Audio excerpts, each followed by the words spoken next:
এই যে একটা বই হাক্কুল ইয়াকিন হচ্ছে, অনেকদিন আগের আমার সংগ্রহ। আমি একটা লাইন পড়ে আপনাদের একটু শোনাই দিই। এরা কত ভয়ানক। 310 এবং 11 পৃষ্ঠা আপনার কথাটাই বলেছে। আম্মালাউ কদ কমা কয়েমনা, আমাদের ইমাম যেদিন দখল করতে পারবেন, অর্থাৎ খেলাফত কায়েম যখন করতে পারবেন, লাকাদ রুদ্দাত ইলাইহিল হুমায়রা, সেই দিন হুমায়রাকে উঠানো হবে কবর থেকে। হুমায়রাকে আয়েশা রাদিয়াল্লাহু আনহা, রুদ্দাত ইলাইহিল হুমায়রা হাত্তা ইউজলিদাহাল হাত্তা, এবং আমাদের ইমাম তার উপরে হদ কায়েম করবে। জেনা করেছে যে শিয়াদের ইমাম, ও এটা বলা হয়নি তাই না? সৈয়দ আব্দুল্লাহ শিব্বির এই শয়তান লেখছে এটা। হাক্কুল ইয়াকিন শিয়াদের, রাফেজিদের, ইরানিদের সবচেয়ে নির্ভরযোগ্য কিতাব, এটা সবচেয়ে নির্ভরযোগ্য কিতাব। ওয়া হাত্তা ইয়ান্তাকিমা লিইবনাতি মুহাম্মদ ফাতেমা মিনহা, এবং ফাতেমার প্রতিশোধ গ্রহণ করবে আয়েশা রাদিয়াল্লাহু আনহাকে কবর থেকে উঠাইয়া হজ্জারের মাধ্যমে। এইরকম কথা। তাহলে মা আয়েশা জেনাকারিনী ছিলেন নাকি? এই কিতাবের মধ্যে লিখলো কেন? আর এত কিতাবপত্র নিয়ে আসা যাবে? আপনারা কেউ দেখতে চাইলে দয়া করে আমার সাথে যাবেন। এরা কত কথা লিখছে। আপনার মাকে যদি বলি বেশ্যা, জেনাকারিনী, আপনাদের কাউকে, আপনি কি সহ্য করবেন আমাকে? আর আপনার মা তো সবার মা। আপনার মা আপনার ভাই বোনের মা, দেখি সবার মা না। আপনার মা কি সাহাবী? না। আপনার মা কি খলিফার বেটি? কিন্তু যে মাকে বেশ্যা বলছে তারা, সেই মা পৃথিবীর সমস্ত মুমিনের মা। আবু বকর সিদ্দিকের মেয়ে, নবী মুহাম্মদ সাল্লাল্লাহু আলাইহি ওয়াসাল্লামের স্ত্রী, জান্নাতে যার মর্যাদা সবচেয়ে বেশি, সেই মা আয়েশাকে যারা বেশ্যা মহিলা বলছে, এবং তাদের ক্ষোভটা এখনো আছে, যেদিন আমরা মক্কা মদিনা দখল করতে পারবো, সেই দিন আয়েশার লাশ তুলে তার উপরে শাস্তি কার্যকর করবে।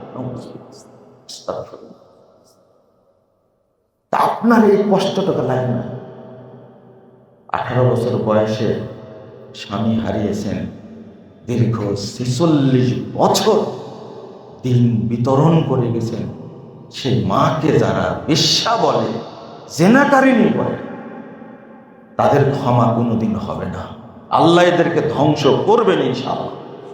ধ্বংস হবেই তারা, এতে কোনো সময়। ওরা ইরানে থাক, আর সৌদিতে থাক, আর পাকিস্তানে থাক, যেখানেই থাক, এদের ক্ষমা নাই। আল্লাহ এদেরকে ধ্বংস করবেন ইনশাআল্লাহ, অবশ্যই ধ্বংস করবেন।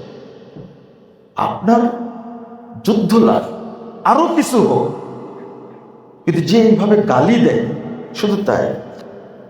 আবু বকর রাদিয়াল্লাহু আনহু সম্পর্কে আস্তাগফিরুল্লাহ, আস্তাগফিরুল্লাহ, যে ভাষাটা প্রয়োগ করেছে, দেখেন, পড়ি 512 পৃষ্ঠা, 311। ওয়াইতাকাদুনা ফিল বারাআতি আন্নাকা মিনাল আওসানিল আরবা ওয়াল ইনাসিল আরবাই ওয়া মিন জামিই আশিয়াইহিম ওয়া আতবাইহিম। আমাদের বিশ্বাস হলো আমরা এই 4 মূর্তি থেকে মুক্ত। 4 মূর্তিকে জানেন? আবু বকর না, আবু বকর, ওমর, উসমান এবং মুআবিয়া। ওয়াল ইনাসিল আরবাই, আর মহিলা চার মূর্তি থেকে আমরা মুক্ত। কে কে? একটা হলো আয়েশা, হাফসা, আর হিন্দা, আর উম্মুল হাকাম মুআবিয়ার বোন। কয়জন হলো? তাদেরকে বলছে মূর্তি। নাউযুবিল্লাহ, আস্তাগফিরুল্লাহ। ওয়া মিন জামিই আশিয়াইহিম ওয়া আতবাইহিম, এবং তাদের যত সাথী আছে, যত অনুসারী আছে। আমরা কি আবু বকরকে খলিফা মানি না? আমরা অনুসারী না? উমরকে খলিফা মানি না? ওসমানকে খলিফা মানিস না? আমরা তাদের অনুসারী না? আস্তাগফিরুল্লাহ। ভাষাটা কি? ওয়া আতবাইহিম। আমরা মা আয়েশাকে মা বলি না? হাফসাকে মা বলি না? বলেছে ওয়া আন্নাহুম শাররু খালকিল্লাহ, এরা হলো পৃথিবীর সবচেয়ে নিকৃষ্ট জাতি আল্লাহ। এরপরে বলেছেন ওয়ালা ইয়াতিমুল ইকরার বিল্লাহি ওয়া বিরাসূলিহি ওয়াল আইম্মা ইল্লা বিল বারাআতি মিন আ'দাইহিম। এই সমস্ত শত্রুদের সাথে সম্পর্ক ছিন্ন না করা পর্যন্ত কেউ আল্লাহর প্রতি ঈমান আনতে পারবে না। নাউযুবিল্লাহ, আস্তাগফিরুল্লাহ। এই যে ভাষাটা 512 পৃষ্ঠায় ব্যবহার করছে, এটা একজন এই শয়তান খবিস সৈয়দ আব্দুল্লাহ, এই শয়তান লিখছে এটা, এই বই। কত বড় সাহস! আপনি ভাবতে পারবেন না, চিন্তা করতে পারবেন না, এইভাবে লিখলো কি করে সে। এই জন্য তারা যখন ইসলাম গ্রহণ করে কি বলে? আশহাদু আল্লা ইলাহা ইল্লাল্লাহ ওয়া আশহাদু আন্না আবা বকর ওয়া উমর ওয়া উসমান ওয়া আয়েশা ওয়া হাফসা ফিন্নার। আমরা সাক্ষ্য দিচ্ছি আল্লাহ ছাড়া কোনো মাবুদ নাই। আরো সাক্ষ্য দিচ্ছি যে আবু বকর, ওমর, ওসমান, আয়েশা, হাফসা এরা সব জানেন।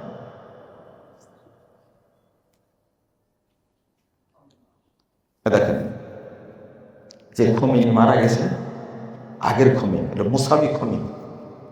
এই খবিসটা কি লিখছে দেখেন এবার। মুসাবি খমিনি যেটা আপনার দুলা হয়েছে, এই শয়তান কি লিখছে দেখেন। আপনারা পড়েন না বলে আমাদেরকে গালি দেন। এদের কিতাবুত তাহারাত, নিজের লেখা। নাম লিখছে কি জানেন? আল ফাকিহ আল মুহাক্কিক আয়াতুল্লাহ আল উজমা আল ইমাম আল খামিনি। এই হারামখোর, এই শয়তান লিখছে ওর মধ্যে। আয়েশা 457 পৃষ্ঠা। আয়েশা ওয়া জুবাইর ওয়া তালহা ওয়া মুআবিয়া ওয়া আশবাহুহুম কানু আখবাসা মিনাল ইলাব ওয়াল খানাজির। আয়েশা, জুবাইর, তালহা, মুআবিয়া ওয়া আশবাহুহুম, আর তাদের মতো আরো যারা, সবাই কানু আখবাসা মিনাল ইলাব ওয়াল খানাজির, তারা কুকুর এবং শুয়োরের চেয়েও বড় জঘন্য। এই খমিনির পক্ষে আপনি কথা বলেন কি করে? বইটা কোনোদিন পড়েছেন? পত্রে পত্রে কত জঘন্য কথা লেখা আছে। আমরা না জেনে কথা বলবো, আপনি ভাবলেন কি করে? যারা এইগুলো বুঝতে পারবে, আয়েশাকে গালি দিলাম সহ্য করবেন? কিভাবে সম্ভব এটা? তলহাকে গালি দিলেন, তলহা কি জান্নাতি সাহাবী না? সি সি সি, নাউযুবিল্লাহ। জুবাইর জান্নাতি সাহাবী না? তাই বলে তাকে কুকুরের চেয়ে, শুয়োরের চেয়ে জঘন্য বলতে হবে? দুর্ভাগ্য, আমরা আমাদের সম্পর্কে নিজেরাই জানি না। ওই শয়তানের আর এক বই, আল হুকুমা আল ইসলামিয়া। এই শয়তান কি লিখছে দেখেন।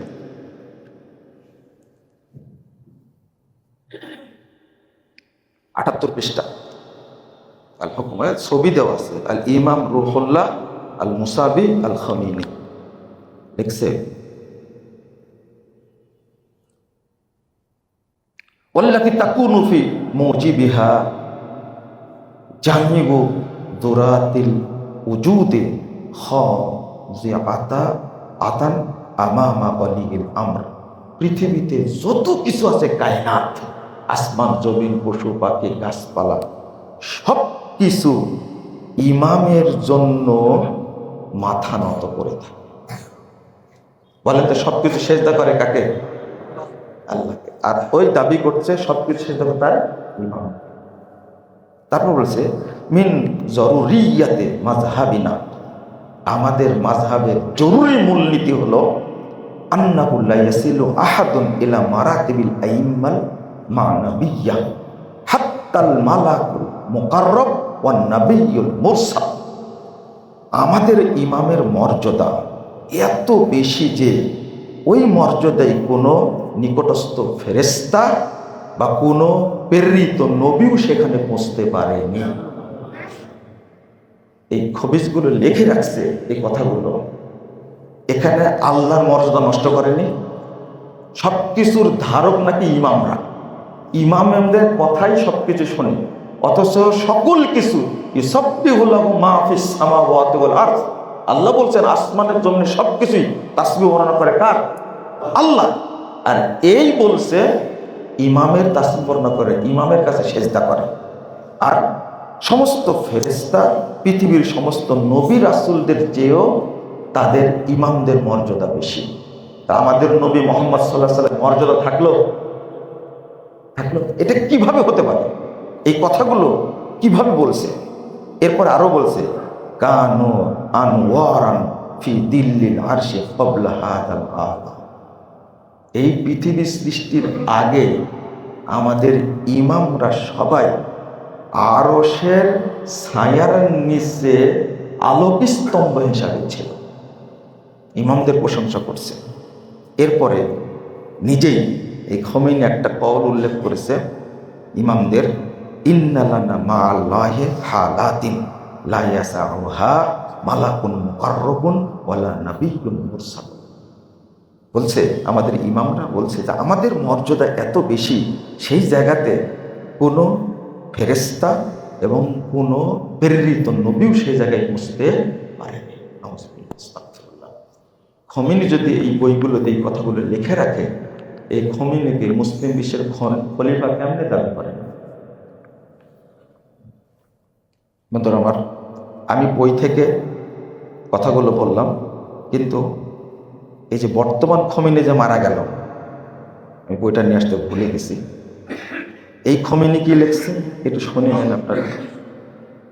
এই খমেনির একটা বই আল খাওয়াস ওয়াল লাহজাত, এই বইয়ের 52 পৃষ্ঠায় কি লিখছে, লানাসির লাহু সিওয়া ফাতিমা ওয়া বাযি সাহাবা ওয়া কাদ তাকালাবা আলাইহিল জামি ফাআসবাহা বাইনা ফারিকাইন।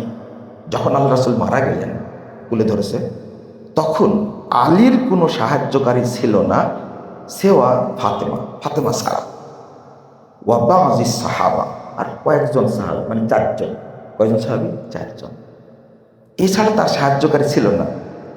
ওয়াকাদ তাকালাবা আলাইহিল জামি, অন্য যারা ছিল রাসূলের মৃত্যুর সময়, অন্য যারা ছিল সবাই কুত্তার মতো আলীর উপরে আক্রমণ করে বসে। ফাআসবাহা বাইনা ফারিকাইন, 2 দলের মাঝখানে চলে যায়। এই যে কয়েকদিন আগে যে খমেনি মারা গেল, এ লিখছে আউ আল আউয়ালু মুতাজাহিলুন লিহাক্কিহি, এক শ্রেণীর তার মর্যাদাটা বুঝলো না, ওয়াসানি মুনাফিকুন হাসিদুন, আর দ্বিতীয় প্রকার হলো এরা হলো মুনাফিক এবং প্রতারক, হিংসু। কোন সাহাবীকে প্রতারক বলা যায়, মুনাফিক বলা যায়? এরপরে বলছে 52 পৃষ্ঠাতে 2-3 লাইন পরে বলছে নাম লাকাদ আদ্দা ওয়াজিবাহু তিজাহান নবী সাল্লাল্লাহু আলাইহি ওয়াসাল্লাম মিনাত তাহজির ওয়াত তাকসির ওয়াত তাকফিন। হ্যাঁ, তারা এই আল্লাহ নবীর মৃত্যুর পরে গোসল দেওয়া, তাকে কাফন পরানো, দাফন করা, এটা তারা করেছিল। লাকিন্নাল আখারুন, কিন্তু অন্যরা করেছে কি, ওয়ালিল আসাফিস শাদীদ ইস্তাগাল্লু ইনশিগালাহ ফাকালু বিল ইস্তিলাই আলাল খিলাফা ওয়া সারাফাতিহা। সবচেয়ে দুঃখজনক ব্যাপার হলো তারা ব্যস্ত হয়ে পড়ল লুণ্ঠন করার জন্য। কি? লিস্তেহলে আলাল খিলাফা, খলিফা হবে এবং খেলাফতকে চুরি করবে, এই জন্য অন্যরা সব ব্যস্ত হয়ে পড়ল। আবু বকর রাদিয়াল্লাহু আনহু নিজে কি খলিফা হতে চেয়েছিলেন? ওমর কি খলিফা হতে চেয়েছিলেন? খেলাফত চুরি হলে কি করে? ওয়ামানাউ হাক্কাহু মিনহা ওয়াকাদ কানা লিযালিকাল আমালিল জাবান আসহারুন সালবিয়াতুন। বলছেন যে আলী রাদিয়াল্লাহু আনহুকে এবং ফাতেমাকে তাদের হক থেকে তারা বঞ্চিত করলো। মানে এই খোমেনি আবু বকর, উমর, উসমানকে খলিফা মনে করে, বরং মনে করে আমাদের খলিফাকে আলী একমাত্র, আর তারা খেলাফতটা কি করেছে? চুরি করেছে, হকটা না দিয়ে। আর এইটা ছিল, তারপর বলছে আল আমালিল জাবান আসারুন সালবিয়াতুন, এটা ছিল সম্পূর্ণ মানে কাপুরুষস্থ নেতিবাচক একটা প্রভাব ছিল আলী, ফাতেমা, হাসান হোসেনের প্রতি। যদি সাহাবীদের ব্যাপারে এই ধরনের নোংরা মন্তব্য কেউ করে থাকে, সে কি মুসলিম হয় না কাফের হয়ে যায়? কাফের হয়ে যায়, সে আর মুসলিম থাকে না। নিজেদের বইয়ে যখন লেখছে এইভাবে, তখন আপনারা তাদেরকে ক্ষমা করবেন কি করবেন না, সেটা আপনাদের ব্যাপার। আর দুইটা কবল আপনাদের সামনে উল্লেখ করি। এই যে একটা বই, এই বইটা অনেকগুলো খণ্ড, 35-40 খণ্ড। এই খণ্ডের একটা বইয়ের মধ্যে লিখছে কি জানেন? 30 নম্বর খণ্ডের 381 পৃষ্ঠা লিখছে, আস্তাগফিরুল্লাহ,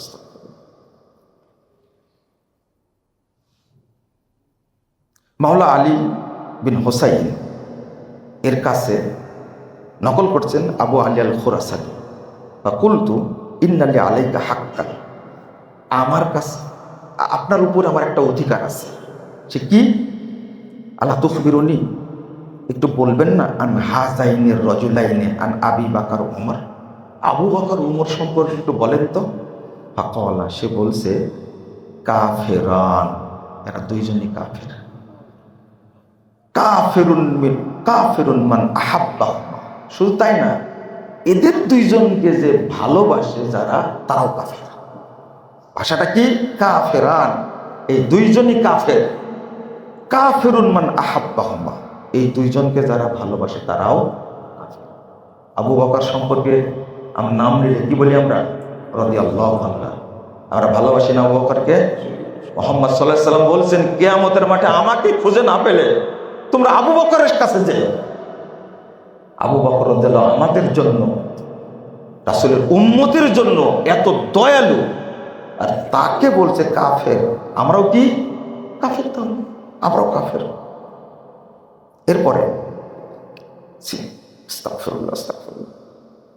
এরপরে এই শয়তান আর একটা কল বলছে একই পৃষ্ঠায়, আখবারেন হাজার রাজুলাইন, আখবিরনি, আমাকে জানাও দুজন ব্যক্তি সম্পালা, হুমা আউয়ালু মান যালামানা হাক্কানা ওয়া আখাযা মিরাথানা ওয়া জালাসা মাজলিসান কুন্না আহাক্কা বিহি মিনহুমা। বলছে এই দুইজনই প্রথম আমাদের উপরে অত্যাচার করেছে, এরাই আমাদের অধিকার হরণ করেছে এবং আমাদের স্থানে বসেছে। লা গাফারাল্লাহু লাহুমা, আল্লাহ যেন এদেরকে ক্ষমা না করে। ওয়ালা রহিমাহুমা, এদের উপরে যেন আল্লাহ রহম না করে। কাফেরানে, এরা দুইজনই ছিল কাফের। কাফেরুন মান তাওয়াল্লাহুমা, যারা এদের দুইজনকে খলিফা মনে করে তারাও কাফের। কি ওমর রাদিয়াল্লাহু আনহু খলিফা না? আবু বকর রাদিয়াল্লাহু আনহু প্রথম খলিফা না? আমরা স্বীকার করি তো? তাহলে আমরাও কি এদের দৃষ্টিতে আমরাও কি কাফের? সি। এরপরে আর একটা কথা বলছে, ইন্নান নাসা 28 নম্বর খণ্ডের 279 পৃষ্ঠা। এই মাজলিসি, এই খবিস, এই শয়তান বলছে, ইন্নান নাসা কুল্লাহুম ইরতাদ্দু বাদা রাসূলিল্লাহি সাল্লাল্লাহু আলাইহি সাল্লাম গায়রা আরবাহ। ইন্নান নাসা সারু বাদা রাসূলিল্লাহি সাল্লাল্লাহু আলাইহি সাল্লাম, মানে ইরতাদ্দু, মানে আল্লাহর নবীর পরে 4 জন ছাড়া সবাই মুরতাদ হয়ে গেছে। না, সব সাহাবী কি তাহলে মুরতাদ? সব সাহাবী কি কাফের? ভাষাটা উল্লেখ করেছে, তাদের দৃষ্টিতে সব সাহাবী কি কাফের, মুরতাদ। মুরতাদ হলে কি মুমিন থাকে? 4 জন বাদ দেয়। 4 জন কে কে? আলী রাদিয়াল্লাহু আনহু, ফাতেমা আর হাসান হুসাইন। কয়জন? 4 জন হলো কিনা? আলী রাদিয়াল্লাহু আনহু, ফাতেমা আর কে? হাসান হুসাইন রাদিয়াল্লাহু আনহু।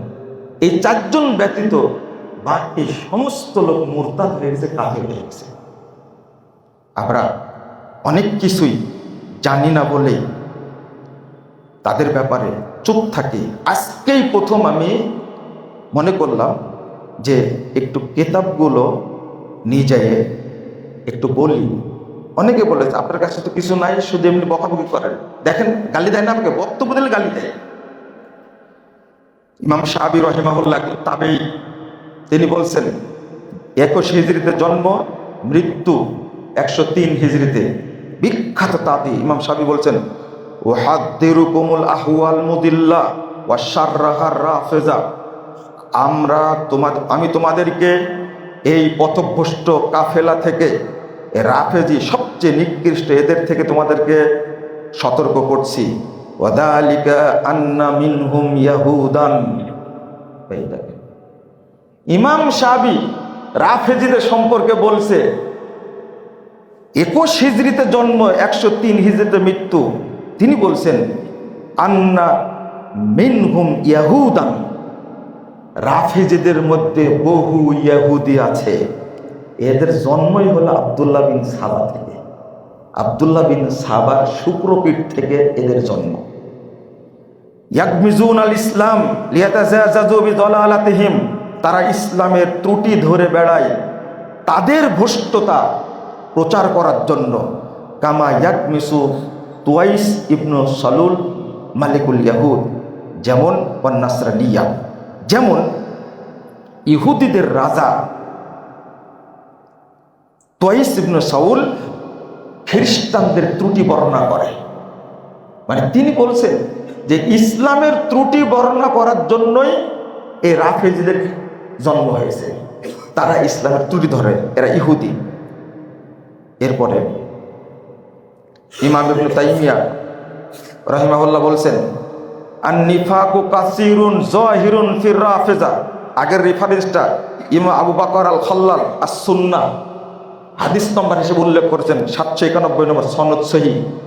ইমাম শাহবির যে উক্তিটা উল্লেখ করেছেন, মুহাদ্দিসগণ এই সনদকে সহি বলছেন। ইমাম ইবনে তাইমিয়া রাহিমাহুল্লাহ বলছেন মিনহাজুস সুন্নাহ 7 নম্বর খণ্ডে 350 পৃষ্ঠা, আন-নিফাকু কাসীরুন যাহিরুন ফির রাফিজা। রাফেজিদের মধ্যে নিফাক স্পষ্ট, পরিষ্কার। এরপরে বলছেন ইখওয়ানিল ইয়াহুদ, এরা হলো ইহুদিদের ভাই।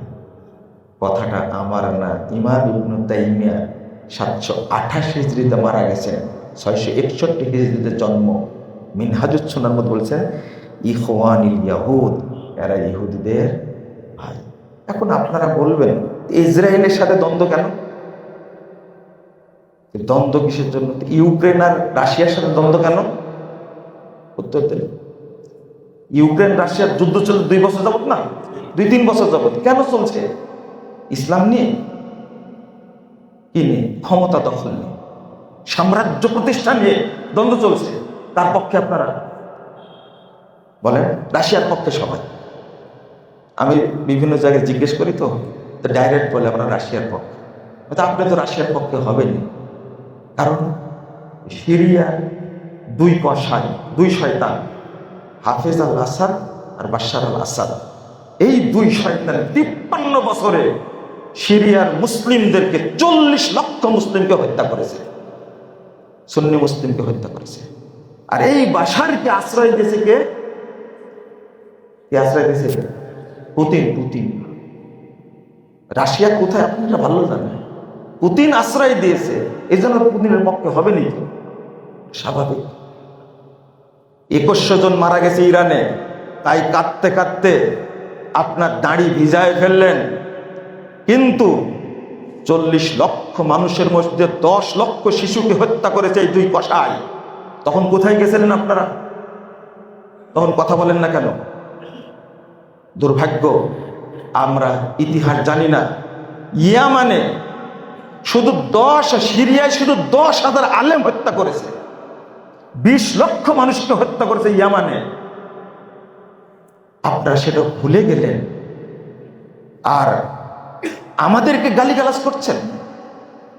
বোঝার চেষ্টা করুন, আল্লাহ যেন বোঝার তৌফিক দান করেন। আমিন। আপনি আরো শুনুন, 1258 খ্রিস্টাব্দে 1258 খ্রিস্টাব্দে আব্বাসীয় খেলাফত ধ্বংস করেছে কে? হালাকুখার বাহিনীকে ডেকে আনলো কে? ইবনু আলকামা। 29 জানুয়ারি থেকে নিয়ে 29 জানুয়ারি থেকে নিয়ে আপনার 9 ফেব্রুয়ারি পর্যন্ত 29 জানুয়ারি প্রথম দিনে হালাকুখা 18 লক্ষ মুসলিমকে হত্যা করেছে বাগদাদে। টোটাল 41 লক্ষ মানুষকে মেরেছে 13 দিনে।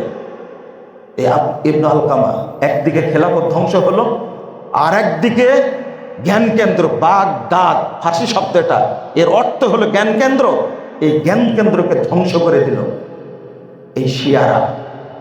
আপনি যদি হিসাব করেন, যে ফিলিস্তিন দখল করলেন সালাউদ্দিন আইয়ুবী, এই সালাউদ্দিন আইয়ুবীকে হত্যা করার জন্য, আল্লাহ তার উপর রহম করুক, হত্যা করার জন্য এই খ্রিস্টানদেরকে, ইহুদিদেরকে ফিলিস্তিনে ডেকে নিয়ে আসলো কে?